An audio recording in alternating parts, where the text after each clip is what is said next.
Pushpa 2 writer Manisha Vidhani, anchor Nitin Dahiya, ruthless और stylish Italian mafia. Hello दोस्तों, मैं नितिन आपका स्वागत करता हूं पॉलीग्राफ स्टूडियोज में। माटेओ मैसिना डेनारो, जिसे डायबॉलिक के नाम से भी जाना जाता है, जिसका मतलब होता है एक्सट्रीमली डेविल।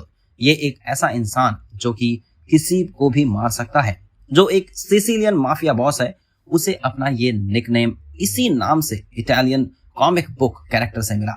11 अप्रैल 2006 को बर्नार्डो प्रोवेंजानो की गिरफ्तारी और नवंबर 2007 में सल्वाटोर लो पिक्कोलो की गिरफ्तारी के बाद उसे कोसा नोस्ट्रा के नए लीडर्स में से एक माना जाता है। मैसिना डेनारो को नेशनली 12 अप्रैल 2001 को जाना गया, जब एल एस्प्रेसो नाम की एक मैगजीन में ये हेडलाइन छपी कि here is the new mafia boss. वो 1993 के मोस्ट वांटेड क्रिमिनल्स की लिस्ट में शामिल है और फोर्ब्स मैगजीन के मुताबिक वो दुनिया के 10 मोस्ट वांटेड क्रिमिनल्स में से एक है।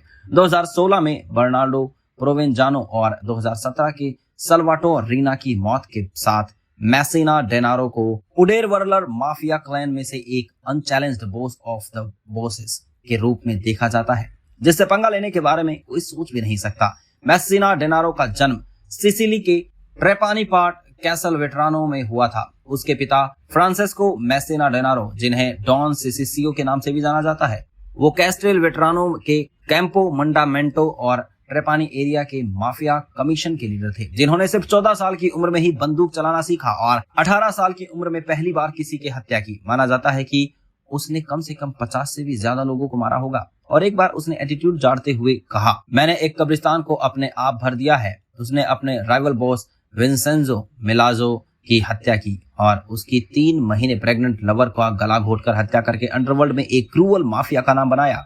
उसके पिता ने डी अली फैमिली के कैंपियर्स के रूप में शुरुआत की, जो अमीर जमींदार थे और बैंको सिकुला के फाउंडर्स में से एक थे।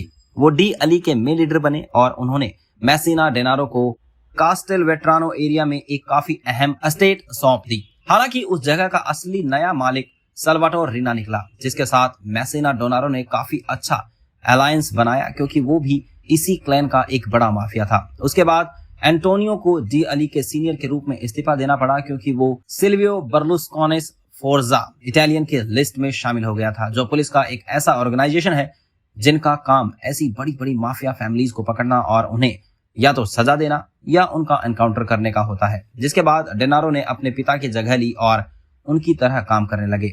मैसिना डेनारो को अक्सर एक रूथलेस प्लेबॉय माफियासो और वोमेनाइजर के रूप में पोर्ट्रे किया जाता है, जो एक महंगी पॉर्श स्पोर्ट्स कार चलाता है और रोलेक्स डेटोना घड़ी पहनता है, रेबन के सनग्लासेस और जॉर्जियो अरमानी और वर्साचे के फैंसी कपड़े पहनता है। या यूं कहें कि वो सारे लग्जरीज ब्रांड्स का बड़ा शौकीन था और वो रूथलेस और स्टाइलिश माफिया था, जो किसी को मारने से पहले एक बार भी नहीं सोचता था।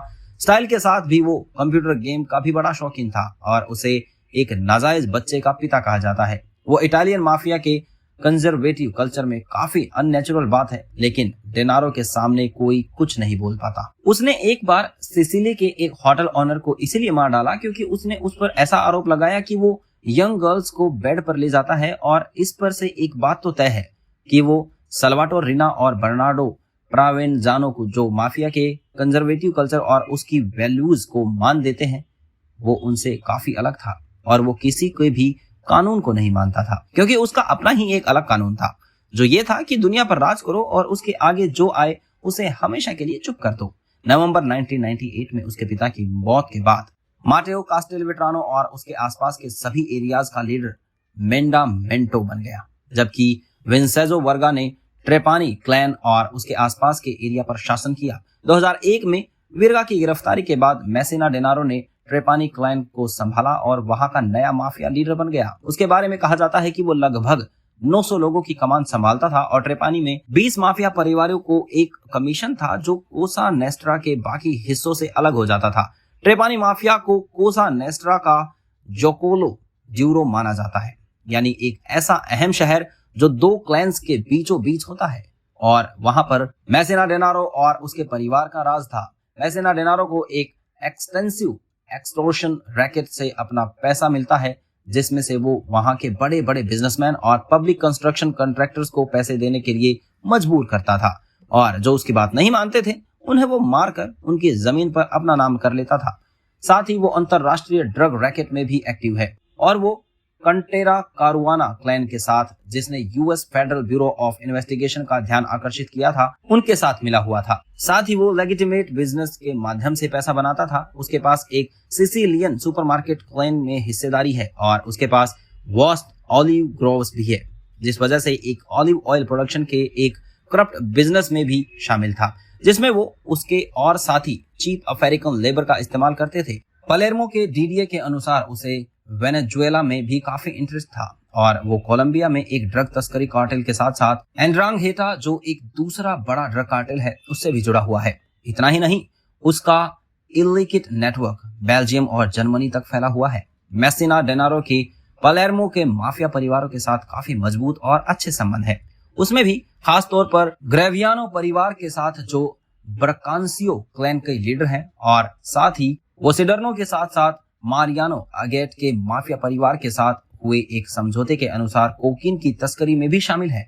मेसिना डेनारो का मानना है कि उन सभी लोगों और परिवारों को अपने पास रखना चाहिए जो उसे अपना मकसद पूरा करने के रास्ते में साथ दें, लेकिन साथ ही वो ये भी मानता है कि वक्त आने पर उसे सबको अपनी जगह भी दिखानी चाहिए अगर कोई ज्यादा होशियार बनता दिखाई दे।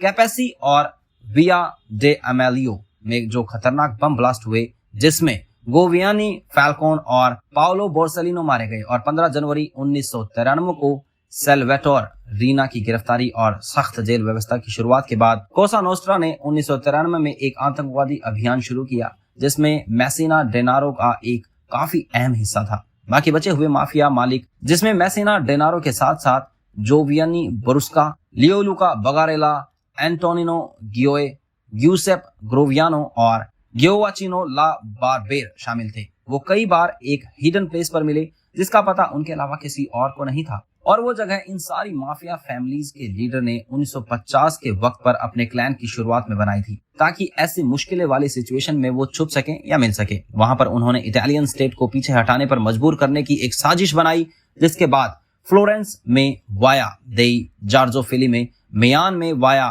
पलेस्ट्रो, लेटरानो में पियाजा सैन जियोवानी में, और रोम में वाया सैन टेओडोरो में बम अटैक्स हुए, जिसमें 10 लोग मारे गए और 93 घायल हुए, और साथ ही शहरों को भी नुकसान हुआ।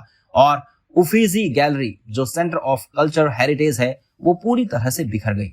इन्वेस्टिगेटर्स के अनुसार 1994 और 1996 के बीच मेसिना डेनारो अपनी लवर मारिया मेसी के साथ एस्प्रा और बघेरिया के बीच एक जगह छुपा हुआ था, और वो माटेओ क्राकोलिसी के झूठे नाम के साथ ग्रीस में छुट्टियां मनाने गया था। 1995 में मेसिना डेनारो, जिसकी तब तक फ्रांसेस्का अलगना के साथ पिछले रिश्ते में एक बेटी भी थी, जो अपनी मां के साथ रहने चली गई। इन्वेस्टिगेटर्स को मिले एक लेटर में मेसिना डेनारो ने खुलासा किया कि वो इस छोटी बेटी से कभी नहीं मिले थे। उसके बाद साल 2000 में मारिया मेसी को गिरफ्तार कर लिया गया था, क्योंकि पुलिस को कुछ ऐसे लव लेटर्स मिले थे जो मेसिना डेनारो से ताल्लुक रखते थे। अगले साल यानी 2001 में उसे अपने भाई फ्रांसेस्को के साथ मदद करने और उकसाने के लिए 3 साल की जेल की सजा सुनाई गई थी। बाद में जुलाई 2006 में इन्वेस्टिगेटर्स को फिलिपो गुट्टाडोरो, इसके घर पर मारिया मेसी को और भी लव लेटर्स मिले, जिसमें मेसिना डेनारो का नाम शामिल था। जिसके बाद मेसिना डेनारो को 1993 में हुए बम अटैकर्स में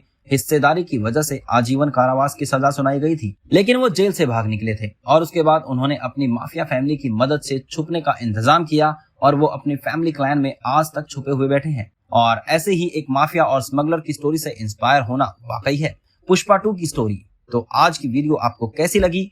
let us know in the comment section. धन्यवाद।